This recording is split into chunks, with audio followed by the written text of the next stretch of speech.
Hello friends. आज हम बात करेंगे ऑक्सीडेटिव फॉस्फोरिलेशन के बारे में।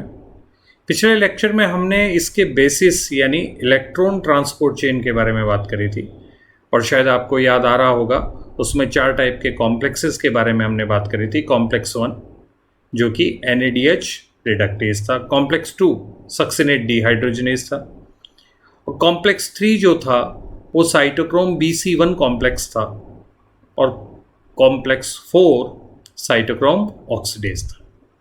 तो इन सभी से होते हुए जो इलेक्ट्रॉन मूव कर रहा था और फाइनली किसको दे दिया करते था? मॉलिक्यूलर ऑक्सीजन को। तो उसके दरमियान एक प्रोटॉन मोटिव फोर्स जनरेट होता था जिसके बारे में भी हमने बातें करी। अभी इस लेक्चर में हम और बात करेंगे। और ये जो प्रोटॉन मोटिव फोर्स की जो एनर्जी है, इस एनर्जी से ATP बनाया जाता है। ठीक है, तो हम इस लेक्चर में ऑक्सीडेटिव फॉस्फोरिलेशन प्रोसेस और उसके स्ट्रक्चरल बेसिस, इलेक्ट्रॉन फ्लो और उसको इंटरफियर करने वाले जो एजेंट्स हैं उन सभी के बारे में 1 बाय 1 बात करेंगे। तो सबसे पहले, जैसा हम सभी अच्छे से जानते हैं कि किसी सेल को ज़्यादातर काम करने के लिए कई सारी बायोकेमिकल रिएक्शंस ऐसी होती हैं जिनमें ATP की ज़रूरत होती है। तो ये ATP कहाँ से आता है? तो ATP का बनाने का जो प्रोसीजर है वो यूजुअली माना जाता है कि ADP का फॉस्फोरिलेशन हो जाए, एक फॉस्फेट और लग जाए तो वो ATP बन जाता है। ये जो ATP बनाने वाला है वो होता है ATP सिंथेज। ये बहुत बेहतरीन एक माइक्रो लेवल का एक मोटर है, nano motor rather we should say, जो ATP एनर्जी को बनाता है। और कुदरत ने कई बिलियंस ऑफ ईयर्स के बाद में इस टाइप की एक मोटर बनाई है जो कि शायद इंसानी हाथों से शायद ही बन पाए। कोशिशें जारी हैं। आने वाले वक्त में जब आप लोग कभी बड़े साइंटिस्ट बनेंगे तब शायद आप इन सारी चीज़ों को देखेंगे, समझेंगे, शायद आप करेंगे भी। ठीक है, खैर, ये जो ATP है, इस ATP का बनने का वजह जो है वो है ATP सिंथेज। अब ATP सिंथेज ATP कब बनाएगा? जब उसको कोई केमिकल एनर्जी मिलेगी, क्योंकि हम अच्छे तरीके से जानते हैं थर्मोडायनेमिक्स में energy can be converted from one to another form, but it can't be created and can't be destroyed. तो जाहिर सी बात है, ATP सिंथेज ATP बना रहा है, वो एनर्जी कंजर्व कर रहा है, तो किसी दूसरी एनर्जी को ही तो इस ATP के फॉर्म में कंजर्व करेगा। तो वो दूसरी फॉर्म कौन सी होती है? याद करिए, जब हम कुछ लेक्चर्स पहले ग्लाइकोलिसिस और TCA साइकिल के बारे में बात कर रहे थे तो हमने देखा था कि ग्लाइकोलिसिस में 2 ATP बन रहे हैं लेकिन साथ में 2 NADH भी बन रहे हैं। इसी तरीके से TCA साइकिल में 4 NADH और 1 FADH2 बन रहा है और 1 ATP GTP भी बन रहा है। तो ये जो NADH और FADH2 हैं, इनकी फॉर्म में जो केमिकल एनर्जी कंजर्व हुई है, उसी केमिकल एनर्जी को ही ATP बनाने में काम में लिया जाता है। अब ये कैसे काम में लिया जाता है? जैसा इलेक्ट्रॉन ट्रांसपोर्ट चेन के टाइम पर भी आपने देखा कि NADH और FADH2 इलेक्ट्रॉन्स को कंजर्व करते हैं एक्चुअली, और जब फेवरेबल कंडीशंस होती है ये इलेक्ट्रॉन को डोनेट भी करते हैं। रिडॉक्स पोटेंशियल से डिसाइड होता है कि ये कब तो इलेक्ट्रॉन लेंगे और कब तो इलेक्ट्रॉन देंगे। तो NADH या FADH2 जो है वो इलेक्ट्रॉन ट्रांसपोर्ट चेन में इवेंचुअल मैनर में कॉम्प्लेक्स 1, 2, 3, 4 से होते हुए फाइनली इलेक्ट्रॉन किसको दे देंगे? मॉलिक्यूलर ऑक्सीजन को। और इस प्रक्रिया में जो प्रोटॉन्स हैं वो मैट्रिक्स से, माइटोकॉन्ड्रियल मैट्रिक्स से पेरी माइटोकॉन्ड्रियल स्पेस में पंप कर दिए जाते हैं। कौन पंप करेंगे? यही कॉम्प्लेक्सेस, कॉम्प्लेक्स 1, 2, 3, 4 जो भी हैं, इनमें से कॉम्प्लेक्स 1, 3 और 4 प्रोटॉन्स को पंप करके कहाँ ले जाएंगे? माइटोकॉन्ड्रिया की दोनों मेम्ब्रेन के बीच में।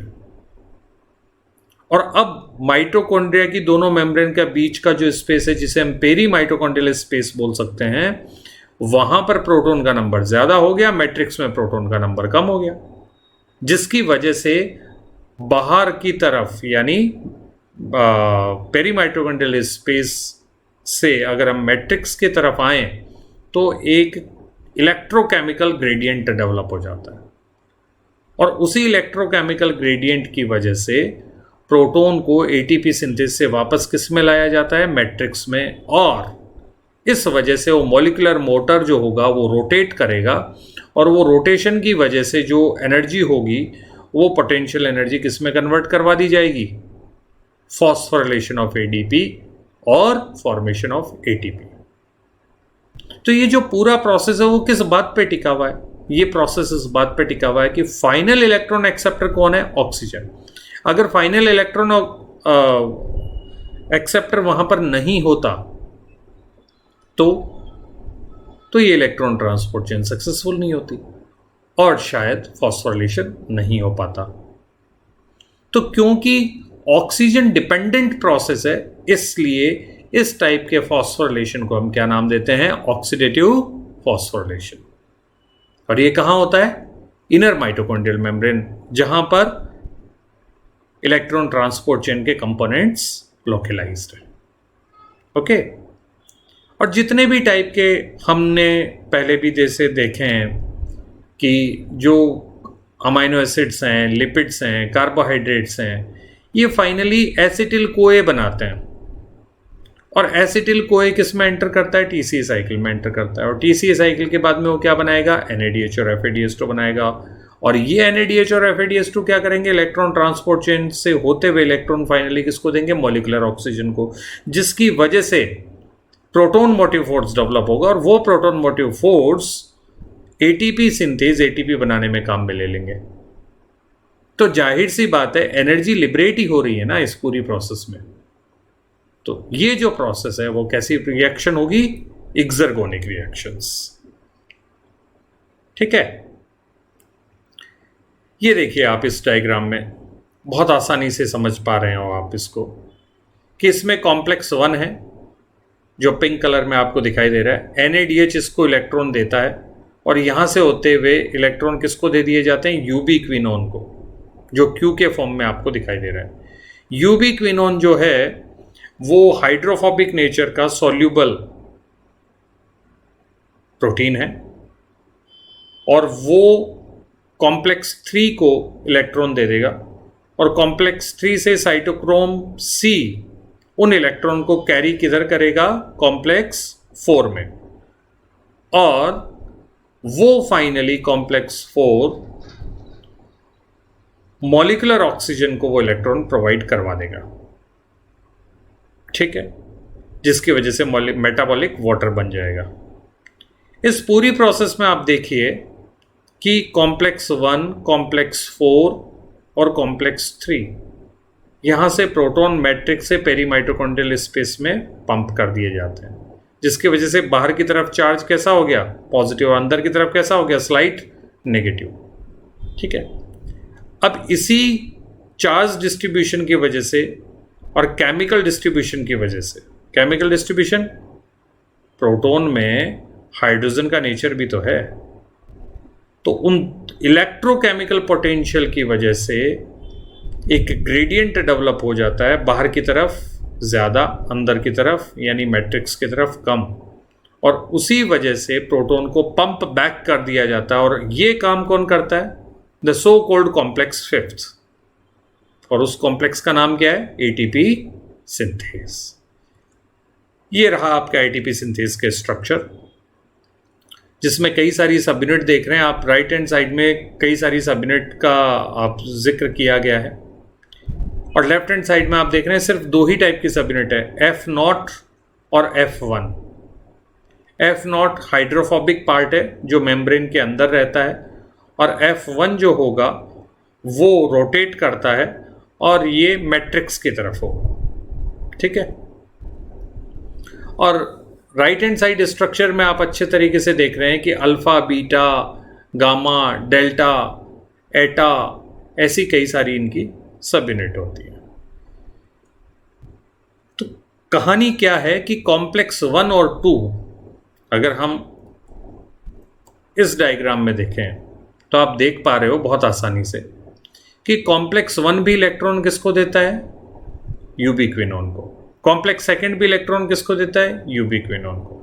अच्छा, कॉम्प्लेक्स 1 इलेक्ट्रॉन लेता कहाँ से, NADH से। कॉम्प्लेक्स 2 कहाँ से लेता है, सक्सिनेट से। सक्सिनेट से लेते हुए ये FADH2 बनाएगा और FADH2 के इलेक्ट्रॉन को किसको डोनेट कर देगा, यूबिक्विनोन को। और ये यूबिक्विनोन किसको इलेक्ट्रॉन डोनेट करेगा, कॉम्प्लेक्स थर्ड को।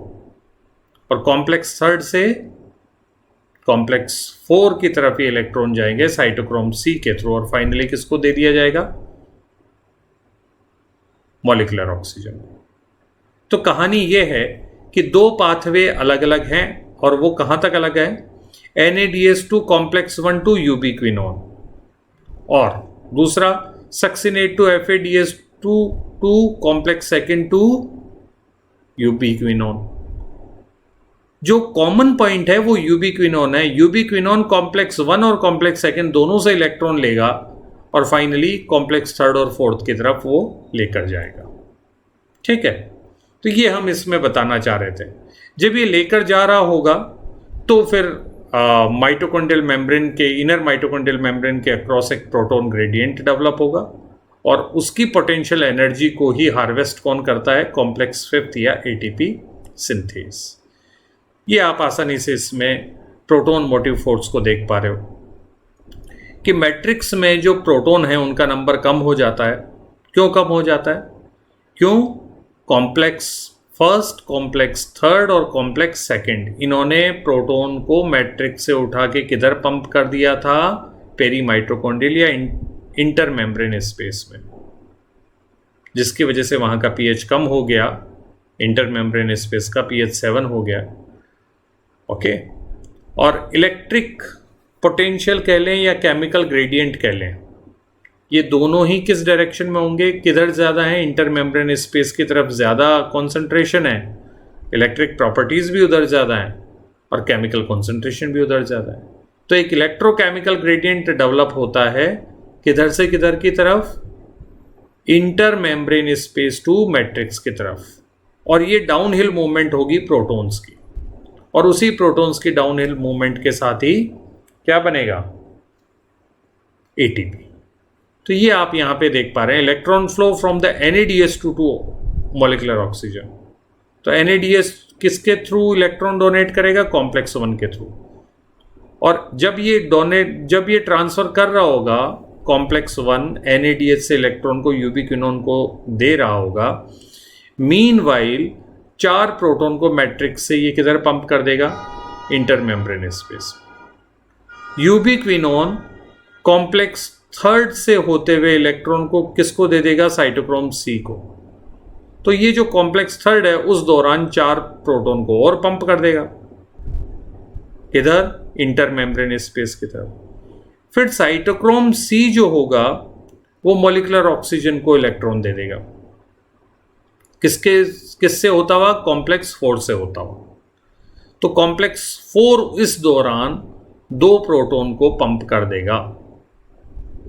तो अगर एक पेयर ऑफ इलेक्ट्रॉन के बारे में मैं बात करूं कि if one pair of electron is provided by the NADH to electron transport chain and finally to molecular oxygen, then 10 protons have been pumped from the matrix to the intermembrane space of mitochondria.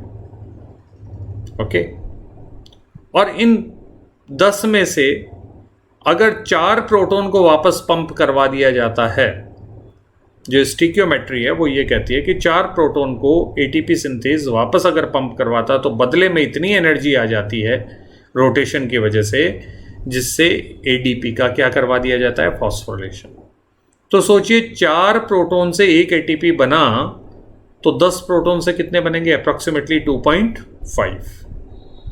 और इसमें जो electron carrier हैं वो career आप आसानी से देख पा रहे हो। ठीक है,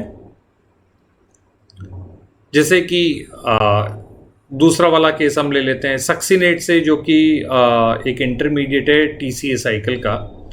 वहाँ से इलेक्ट्रॉन को कॉम्प्लेक्स सेकंड लेता है, सक्सिनेट डिहाइड्रोजनेज लेता है, FADH2 को देते हुए क्विनोन को दे देगा।